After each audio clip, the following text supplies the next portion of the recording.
শ্রমিকদের বেতন বোনাস সম্পূর্ণ পরিশোধ নিশ্চিত করেছে সরকার। শ্রমমন্ত্রী।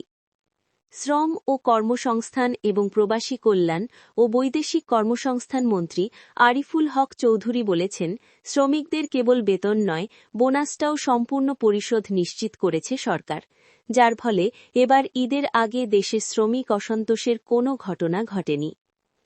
বৃহস্পতিবার সকালে সিলেট কেন্দ্রীয় শাহী ঈদগাহ মাঠ পরিদর্শন শেষে সাংবাদিকদের সঙ্গে আলাপকালে তিনি এসব কথা বলেন।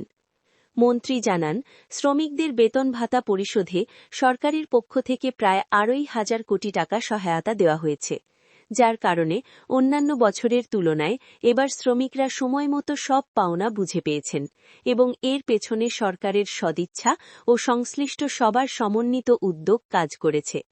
তিনি আরও বলেন, বর্তমান সরকার শ্রমিক বান্ধব নীতি অনুসরণ করছে এবং শুধু দেশের অভ্যন্তরেই নয়, বিদেশি অবস্থানরত বাংলাদেশি শ্রমিকদের কল্যাণেও কাজ করছে।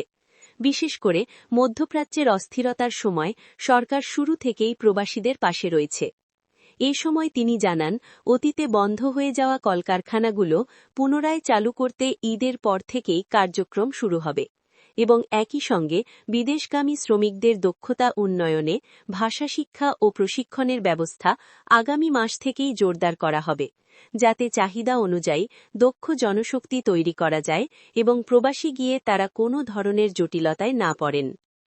দালাল চক্রের মাধ্যমে প্রতারণার শিকার হওয়া শ্রমিকদের বিষয়ে সরকার কঠোর অবস্থানে রয়েছে উল্লেখ করে তিনি বলেন, এসব দুষ্কৃতিকারীদের চিহ্নিত করে তাদের বিরুদ্ধে ব্যবস্থা নেওয়া হচ্ছে এবং প্রবাসীদের পরিবারকেও সতর্ক করা হচ্ছে, কারণ কিছু চক্র প্রবাসীদের জিম্মি করে স্বজনদের কাছ থেকে অর্থ আদায়ের অপচেষ্টা চালাচ্ছে।